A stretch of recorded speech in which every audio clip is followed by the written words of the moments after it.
Hey, everybody, it's Monday. We've got Clay Risen with us, and he's an author and he's a former Franklin resident, but he's coming back to see us this week to tell us all about his new book, Bourbon, the Story of Kentucky Whiskey, which I have a question about that title we're going to get to in just a minute. But tell me how you're doing this afternoon.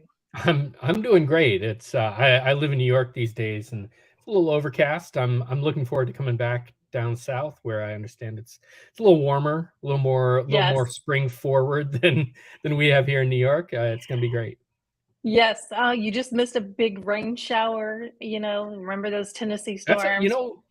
but Tennessee rain is beautiful. New York rain is just ugly. It's just ugly. You don't wanna be in the rain in New York. Tennessee, I'm totally fine with that. So Well, rain or shine, I'm coming you're home. coming. Let me check the weather. Well, let me check the weather real quick before we talk. Let's see what it's going to be for you this week. Wednesday. You'll be here Wednesday, 70 degrees. It's going to be sunny. You've got a great. It's going to be incredible. Okay. That sounds right. I mean, one of the things I love about Tennessee is you have 4 seasons. I didn't Yes. when I left Tennessee, I didn't realize a lot of other places don't have 4 seasons. They've got, Yeah. I lived in Chicago for a while. It was, summer and winter. Here, the fall, we have a decent fall, but spring, just forget it. Tennessee, it's perfect. It's 3 months of each, which is how it should Yeah. be, right? Right. Yeah. And so I don't know why you would want anything else.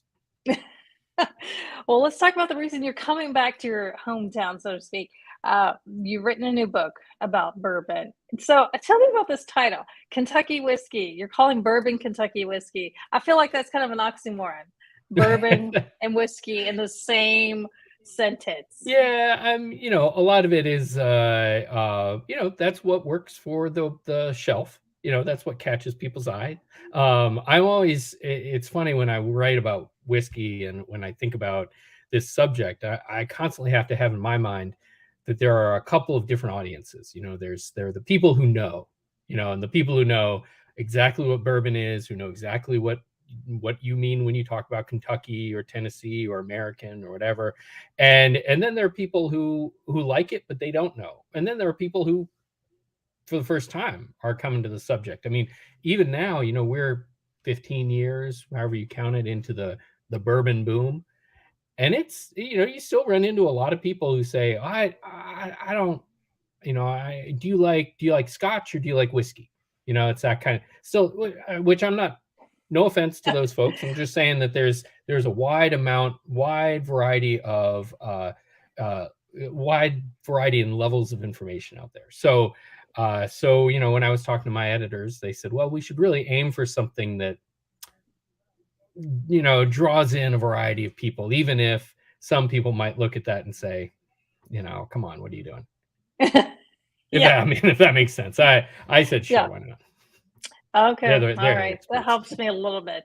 Especially down here in Franklin area, we have a lot of events around bourbon, some around whiskey, some around bourbon. We don't typically mix them. We kind of do one or the other. So Hmm. there may be some Yeah, purists, sure. that'd be wondering why you did that. But it's a really interesting book. I looked at it, it's like a whole set. It's not just one book. You packaged it so incredibly. Tell us about that. Yeah, so I mean, the book was, just to give you some maybe more background than you want. The book is the second in kind of a series that my publisher, Random House, or 10 Speed Press, part of Random House, that they've done. And they did a book on Champagne, the Champagne region in France. And like that book, my book is packaged in a box. So it comes with, there's a book insert, and then there's a drawer that has what we call ephemera, but it just means there's some maps, there's some reproduced old labels, there's some schematics for a warehouse, famous old warehouse at Buffalo Trace. Just some, some stuff. If you wanted to frame it, you could. If you wanted to just show it off, it's just kind of a fun little drawer full of little keepsakes and stuff. And so it just makes for something a little bit more than just a book. It's kind of a book package, and I was really happy with that. The Champagne book is fantastic, and so I was really honored that they would ask me to write essentially the American equivalent of it. And that was the idea behind the book, was really to tell the story of this quintessential American drink. You know, we think of champagne, we think of is they are one and the same. Well, you know, bourbon is that drink for America, and so we really wanted to create a package, a product, a book that communicated that in every way to the reader. Mm. Tell me about the research you did for this book. What was that like? So, well, you know, the research really has been ever since I became a fan of whiskey. So when I was living in Nashville and was of age, started exploring, you know, sort of the better bourbons out there, and really found, you know, realized it's really not that far to drive up into Kentucky and visit distilleries, and so started doing that. And this was back when you know, it was pretty easy just to walk into a distillery because there were no lines. People weren't drinking a lot of Yeah. bourbon back then. I mean, not like they are today. And so in a way, the research for this book began then, and then it's been ever since with my writing and with constantly going to Kentucky. The research itself for this book took me out. I went out to Kentucky a bunch of times. I would have gone more, but COVID intervened. But fortunately, I was able to get out there a good amount. And the important thing for me was to get beyond just the distilleries, and the distilleries are really important, and a lot of the book is profiles of all the distilleries, big and small, in Kentucky right now, but also to talk to the people that make the barrels, the people that grow the corn, the people that make the stills and all the equipment. So I wanted to show that, you know, and even the people that do the tourist displays and things like that, because for me, so much of what makes Kentucky whiskey, or Kentucky, you know, makes bourbon is the community and the culture around it. You know, we in France they talk about the soil and they talk about the climate, and those things are not absent from Kentucky. But I think if you asked what's the one thing that makes the makes bourbon bourbon, to me it would be the people, and it would be that culture. Mm. Now that, as you mentioned, it's been become so popular, we have the Bourbon Trail. Then in Tennessee, we have the Whiskey Trail, and you can almost do both. Maybe not all on the same day, but as you said, they're close enough to us here in the Franklin area. You could easily drive up and do that, and then come down and go all through Tennessee. It's pretty amazing.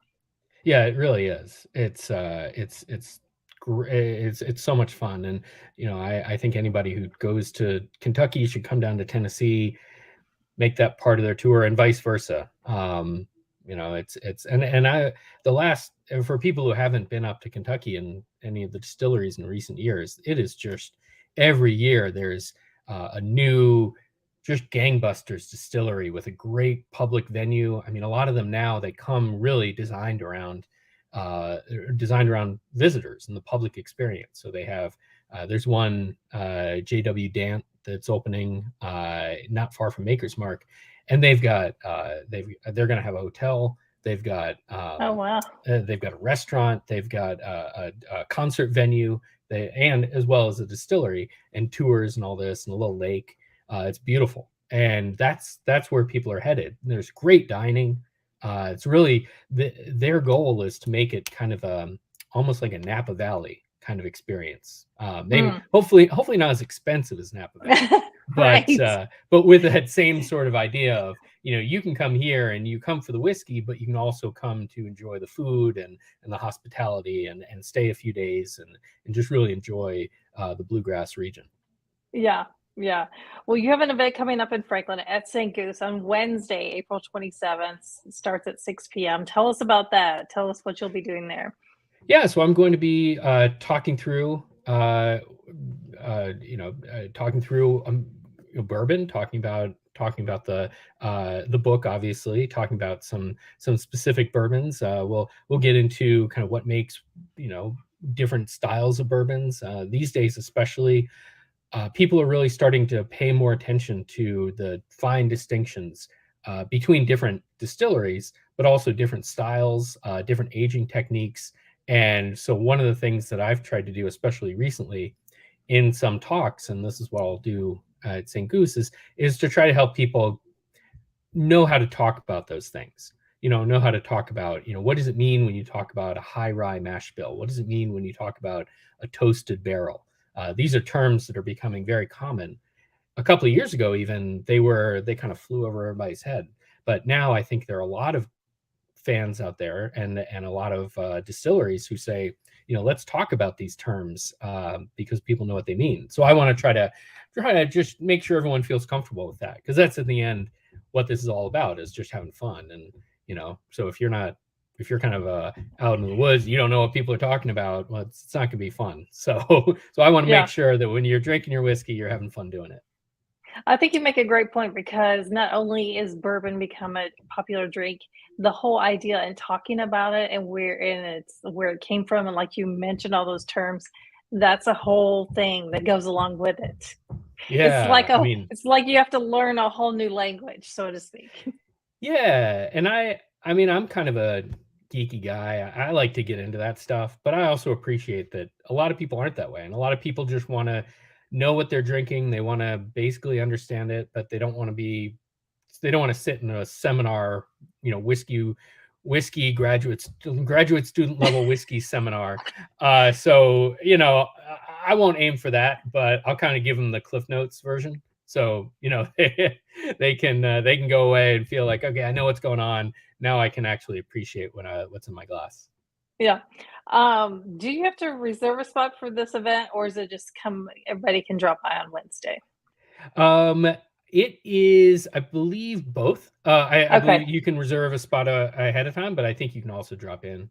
That'll be fine. Go to the folks should just go to the Saint Goose website, and they can register there. Okay, I'll put up the link. So you grew up Thanks. in Franklin, are you excited about coming back? Check it I out. am. I actually worked my first job. My first summer job when I was in college was right around the corner from Saint Goose. I mean, this Saint Goose wasn't there, but I worked for an attorney, just filing papers back before we had computers that did all this stuff. I helped with this massive filing cabinet, and that was my summer job. It was the summer that the Olympic marathon, or the Olympic torch, came through Ah, Franklin on the way to Atlanta, and I still have photos of the torch going through the square, and yeah, it was pretty cool. yeah. This was actually also before we had digital cameras, so I had to print it out and do all that. Oh, yeah, yeah, you had to make But sure you yeah, had to go find your camera first, right? yeah, exactly. So I remember I made sure to bring my camera that Yeah. day, and which it wasn't a big deal because that's what you did with cameras. Yeah, Now, of course, everyone would have it on everything, but yeah. it's kind of hard to when I tell my kids this is how it used to be, and then try to turn around. But I'm not that old. I promise you, Yeah, I'm not that old. It just seems right, like a million years ago. right. But yeah, so I'm really looking forward to uh, coming back to Franklin, seeing how it's changed. I hear it's lovely, gotten even lovelier. Yes. I'm excited to see it. All right, well, come meet Clay on Wednesday, Saint Goose. It'll be a great time. It's from 6 p.m. to 7:30 p.m. downtown Franklin. You just missed the Main Street Festival, so Wow, it wow, was Saturday and Sunday. It was a great time, great weather, so many people. Hello to everybody that I saw this weekend. Uh, but now you get to come see Clay and go back yeah, down. come on by. All right. Will there be a tasting with this? I haven't heard. Is there going to be a tasting along with the book? Were you talking about the book? Um, that's a good question. Okay, I would, I think so, we'll but find out. it's unofficial. So, Okay. All right. Sounds great. Hey, thanks for joining us. We'll see you everybody soon. Bye, uh, everybody. thanks.